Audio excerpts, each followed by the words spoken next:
Welcome back. This is the fourth episode in a series of videos that I'm calling a ramble around our backyard.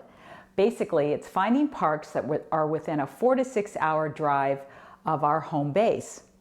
This week, we visit Valley of Fire, or as I have dubbed it, Valley of Wow, because the first time we entered, after we paid our fee, you kind of crest a hill and then you're looking down into this amazing valley filled with beautiful red rocks, very unique formations and petroglyphs everywhere. At the end of this video, I'm going to include a short interview that I had with a German tourist who had cycled from Edmonton, Canada, and he was on his way to Las Vegas, which is just an hour away from Valley of Fire. I think you'll find his story interesting.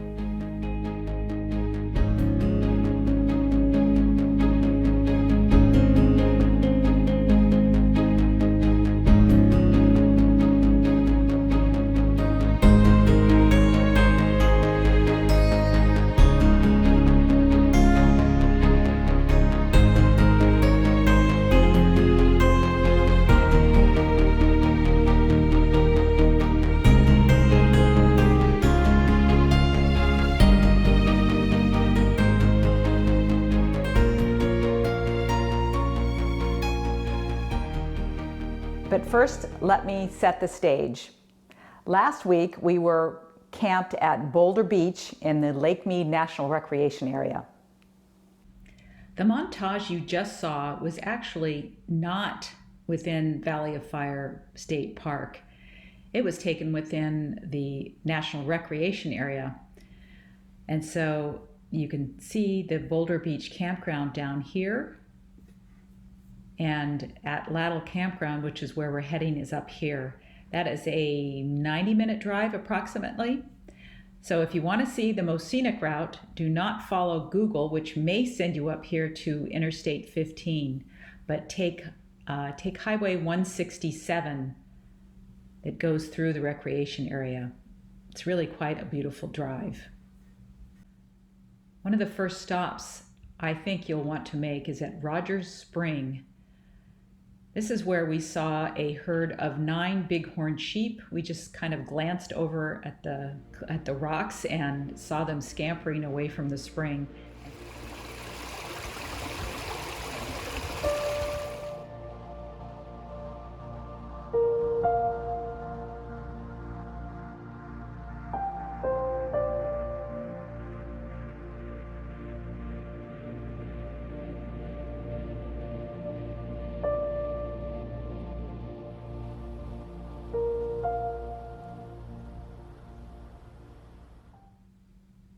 We then continued our drive up to the park entrance and then on to Atlatl Campground. We were anxious to get a spot because this is a first come, first served campground. So you need to get there early. And if the sign says full, you got to pull in anyway and hope that maybe someone has left. Now right behind Atlatl, and I'll zoom out a little bit more so you can get a better idea. This road along here takes you around the back to another campground right here. So if this one is full, try this one. There are a few hookups on this side, but those are hard to get. There are showers at the Atlatl Campground. There are not any at the Arch Campground, but you could easily either ride your bike or drive over and get a shower. If you brought your bicycle, you might want to consider a little short ride that we took, which was leave the campground and take this road around here. This does turn into a dirt road back this way that you can stop and see the Arch Rock. And then up here along the other side, you can see Fire Cave. And then along this road is another spot. I think it's called Beehives right here. That's a nice short little ride, and then you can just complete the loop and come back into the campground.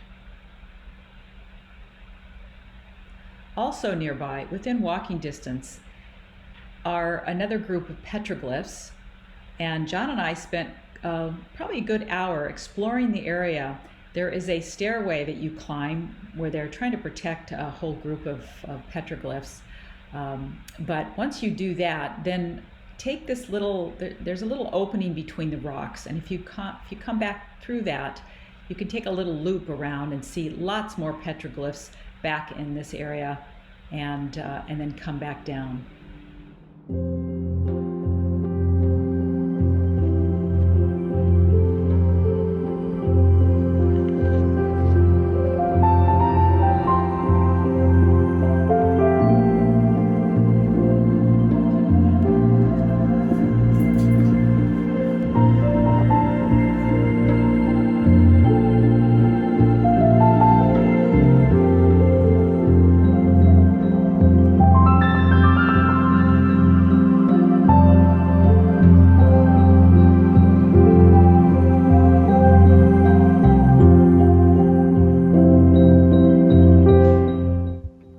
Which one's me?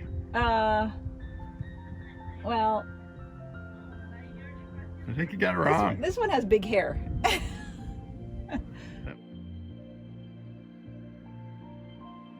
It's like I got two space alien kids. This is one of the campgrounds in Valley of Fire, a state park in Nevada, and it is gorgeous. And we again ignored the full sign, and I think we got the last spot. So we feel pretty fortunate to have a camping spot for the next couple of nights. And we're only a couple miles from the visitor center. Our bikes charged on the drive from Lake Mead to here. So now we're gonna head on down to the visitor center on our bikes. Okay, let's go.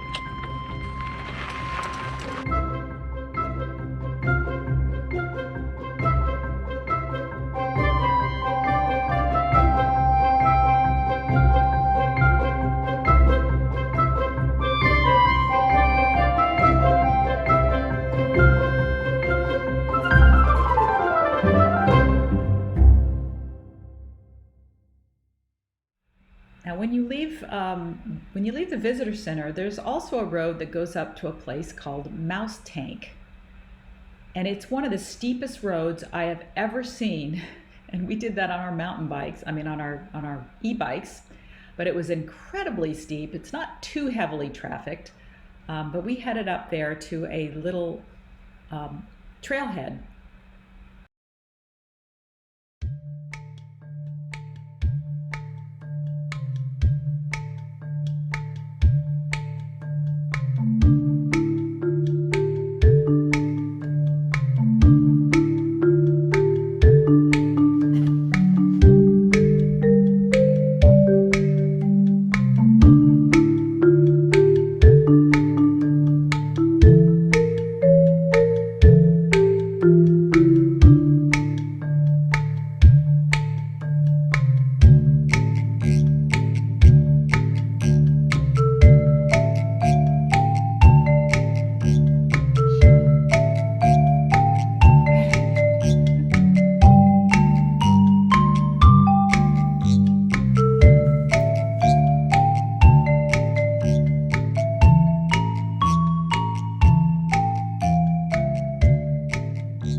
The following day, we had so enjoyed our time with the Canadians that we decided to take a hike to the White Domes Trail.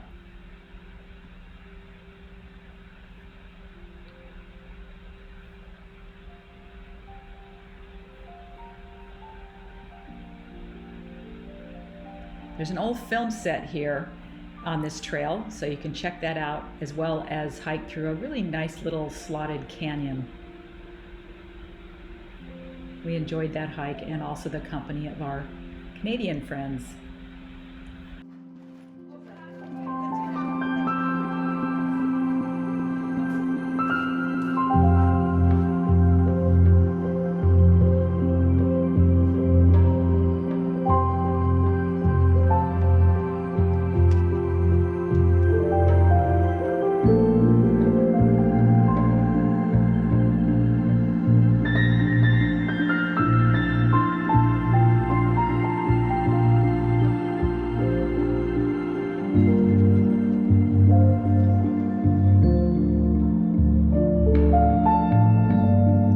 just finished doing the dishes, and this was my view.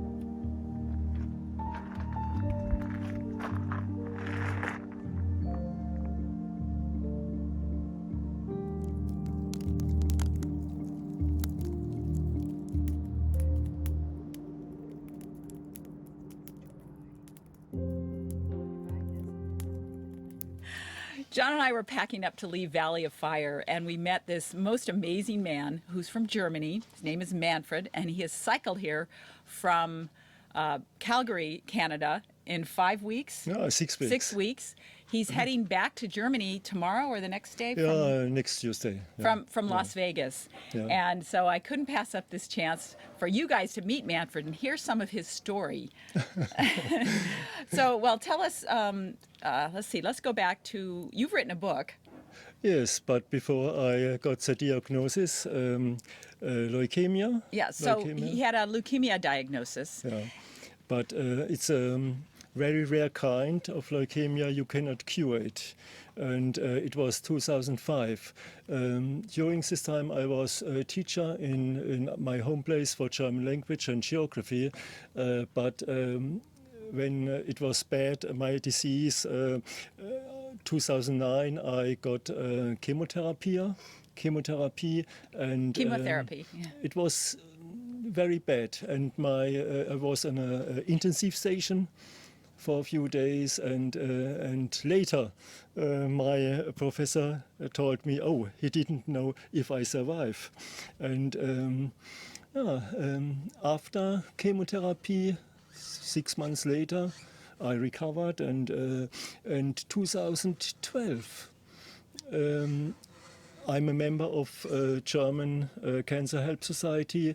2012, I decided to make my first cycling travel through crossing United States. And so I arrived 2013 in January, Orlando in Florida, and cycled nearly 4,000 miles, 6,200 kilometers to San Francisco in winter. In the winter, yeah. Okay. I'm sure you stayed south. Yes. Yeah. And after that trip, that was the trip that inspired the book that you wrote? Yes. And the name of the book is? Yeah, from the, leukemia, from the intensive station to the highway. To survival. Okay, from infancy to survival. I'm sorry. Yeah, and so many people who have the same disease read this book, and I can. You inspire. Yeah, and I can encourage them. Encourage them. Yeah. Right. It was my goal. Is it still in print? Can people purchase? Or it's probably in German, right? It's written in German. It's in German. In yeah, German. Yeah. Well, if you speak German, you can pick up a copy. That's great. And for me, cycling is first. I thought, oh, it's only one cycling tour, and no second. But it was so interesting for me, and now it's therapy. It's therapy for me. So I decided every year I go 2 months. 2 months in other countries worldwide, cycling, because I feel well. When I come back, I feel well. Good, I lose a lot of weight, but I feel well. And so I was 2015 in Patagonia, Chile, Argentina. 2016 I was in Russia, Moscow, Kazakhstan, Poland. 2017 in Tajikistan, Kyrgyzstan. And 18 I was in Peru, Bolivia, and before in Iceland, and so I see. I met many people. I see a lot of your country here in the United States, and it's beautiful. So, what's been your favorite trip? I have no favorite. No, because every country is different. And I like here in Montana your forests, your lakes. Here in Utah, sandstone, Monument Valley, or here Valley of Fire. But I should think that your first trip was probably the most memorable because it was your first. Yes. And were you a cyclist before this? Only with my wife. 15 miles a day or 20 around our home place, but no longer trip. Wow, that's No, great. no, and, it's the first. and how many pounds do you carry with you?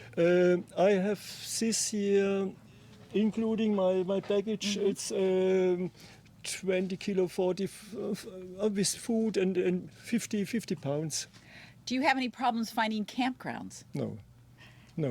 How many miles a day do you do typically? It depends of the wind. Of course. 60, 70 miles a day. That's a nice pace, yeah. Yeah. And the longest trip was 120 miles, but not this year in Mississippi. Yeah.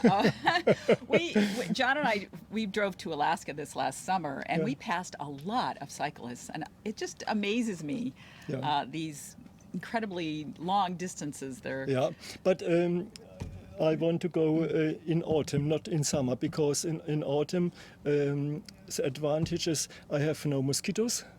I have no tourists, and it's Might good. be a little cold and wet. The campgrounds mostly empty. Yes, in north. yes. In north, not here, but in north, and so it's for me better to go in autumn or in springtime, but not in summer.